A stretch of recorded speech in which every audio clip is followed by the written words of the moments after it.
to become to experience a breakthrough. I believe that we have to become creators who intend to create the future. Why? Research says that within the next decade, 250 million knowledge worker jobs will be eliminated due to automation. But I believe it's the greatest period and greatest moment in history for creators to understand what is my calling, what is the thing that I'm going to commit to, and what is that connection. And it was at Bennett High School in Buffalo, New York, where I met Miss Rita Lankus, who was my English teacher, and she said to me, "Young man, I want you to write a speech and give it before the entire school." And I said, okay. And what I recognized is that Miss Lankus became a critical piece to the puzzle of my life because she saw something in me that I didn't see in myself. I believe that when it's time for you to step into your calling, you will discover that there are people that come in your life and people that come through your life, and they are carrying a piece of information that will cause you to go to another dimension. My mentor said to me a number of years ago, a gentleman by the name of Dr. Mark Sharona, he said to me, "You weren't born to fit in, you were born to be brilliant." And the moment he said it, it unlocked something in me, because what I began to recognize is that when I was at McKinley High School, I was chasing after something that was not a part of my calling. And I believe, ladies and gentlemen, when you are a creator, you will discover the thing that you want wants you. You would never have a desire for something unless you already had the capacity to make it happen. One of the joys at Disney back in the day is you receive an inner office yellow envelope with the string around it. That's old school. Some of y'all don't remember that. And there would be an invitation inside, and the invitation was to have breakfast with the president. So sure enough, inner office mail came, and I got my invitation, and it said arrive at Disney Shotton Beach Club Resort at 7:30 a.m. on a certain day. Well, being the eager beaver that I was at that time, I decided to get there at 6:45 a.m., and I have a confession. I did something that I am not proud of. When I walked into that room, I noticed that there were name cards on the table where everybody was supposed to be sitting, and I noticed that my name card wasn't next to the president. So, nobody's in the room. What would you do if you were in my shoes? I decided to do a little switcheroo. So, sure enough, 7:30 comes, I'm sitting next to the most powerful man, the president of Disney at the time, and at Disney you're on a first name basis, and so he said to me, "Hi, Simon." I said, "Hi, Al." I said, "May I ask you a question?" He said, "Sure." I said, "What do I have to do to get ahead here at Disney?" And here's what he said. He said, "You need to know who you are, and you need to know why you're here." And when he said it, it just went right over my head. I said, "Seriously, dude, really? I didn't say this. I just gave him the screensaver face." But it didn't hit me till almost a decade later what he was really saying. He was inviting me to think about making an emotional commitment instead of a rational commitment to why I was there working. And what I began to understand is that a rational commitment is that a creator will do what they do because they have to. But an emotional commitment is you do what you do because you want to. And I believe when you have the want to, as a creator, you will get a chance to, and you will discover how to, because when you make that emotional commitment, you become an emotionologist. An emotionologist understands that whenever they walk into a room, that they are not in the room is in them. And when you understand how to be an emotionologist, you recognize that the brand or the business that you represent is not the product or service. A brand is an emotion, a connection, a perception, a moment, and a memory. So when you show up, people begin to see the emotional commitment because, according to Gallup, 70% of human decision-making is emotional, 30% rational. And when people emotionally commit to a brand, they spend more, pay a higher margin, and tell others about it. So my question for you, oh brilliant one, you do know that you're sitting next to oh brilliant one, right? Just look at your neighbor and say, hello, oh brilliant one. Somebody said, I'm glad you finally recognize. You may be slow, but you're worth waiting on. So here's what I want you to think about.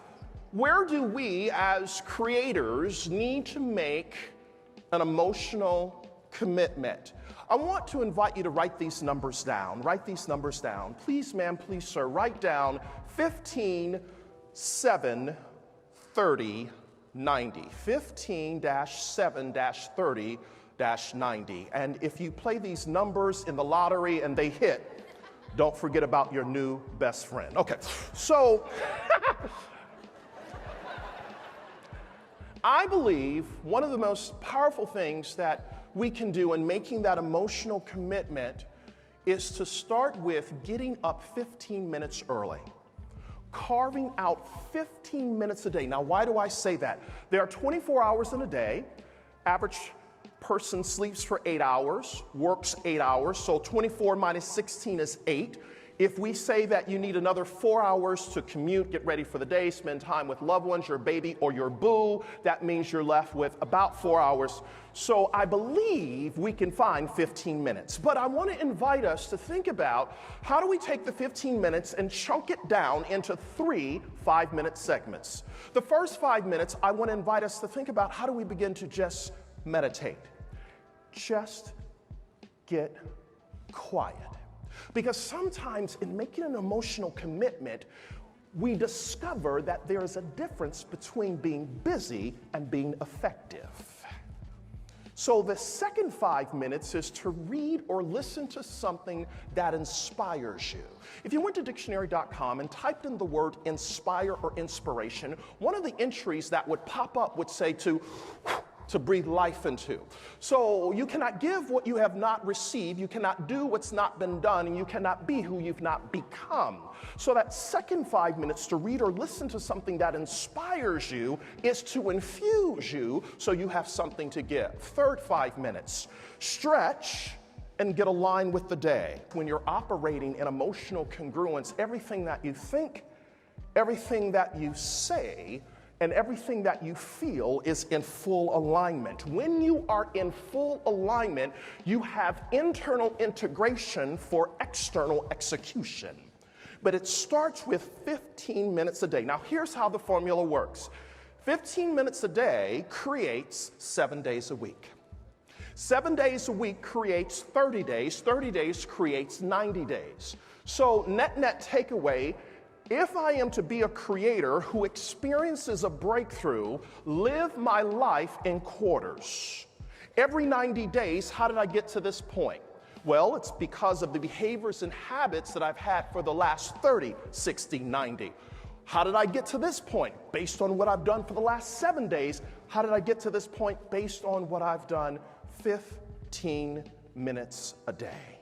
I believe when we make that emotional commitment, we will discover that not only will we slow down in order to speed up, but as a creator, we'll discover that a paycheck is given to people who show up, but opportunities are given to people who work beyond what they're paid to do because of that emotional commitment. The job of a leader is to invite people on a journey to discover themselves while they're following you. That's the job of a leader. When I understand connection, I recognize that success is inconvenient. Because if it was convenient, everyone would be successful. So to the degree that you are willing to be inconvenienced, oh brilliant one, is the level you will tap into your calling, your commitment, and your connection. Here's something else to consider. In life, there are only two things we do. We enter through birth and exit through death. What you do from the entrance to the exit determines what you do with your life. So when we consider all of this, it reminds me of a time when I received a call from my mom, and she said, "We need you to come home to Buffalo, New York right away." And I got on the plane, flew up to Buffalo, walked into the hospital room, and they said, "We only give your dad a few hours to a few days to live. And it was like the punch in the gut because I'd always wanted to hear my dad say that I love you. And my dad had never said it. And everything that I had been doing was to get my father's approval and validation that I was okay. And I'll never forget my father, who was a migrant worker from Jamaica 50 years ago. He picked oranges in Mount Dora, Florida, migrated up to Perry, New York, where he picked apples. When I got ready to tell him that I was going to leave Disney to go out on my own, he said, "We don't have much to give you, son, but we want to let you know that your mother and I, we are with you, and we are going to support you as much as we possibly can." So there he was laid out, and my mom says, Reginald, Simon's here." And my father wakes up out of this coma-like state, and he says to me for the first time, "I love you, and I believe in you, and whatever you do, put God first." And he closed his eyes, and a few days later, he was gone. At the celebration of his life, a few weeks later, a Caucasian woman came up to me, and she said to me, "Your dad was my brother." I said, "Really?" You know, all kind of stuff come out at funerals, you know.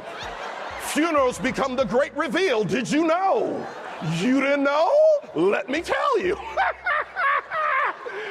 And her husband was standing right next to her, and her husband said, "Yes, your dad was her brother." And what I found out is that my mom and dad used to volunteer at a food pantry for homeless people in Buffalo, New York, that her and her husband ran. And her and my father would talk and solve all the problems in the world. On behalf of my father, who is in heaven, my mother still living, I don't know when I will see you again, but I want to let you know I love you, I believe in you, and there is not a darn thing you can do about it. Thank you very much.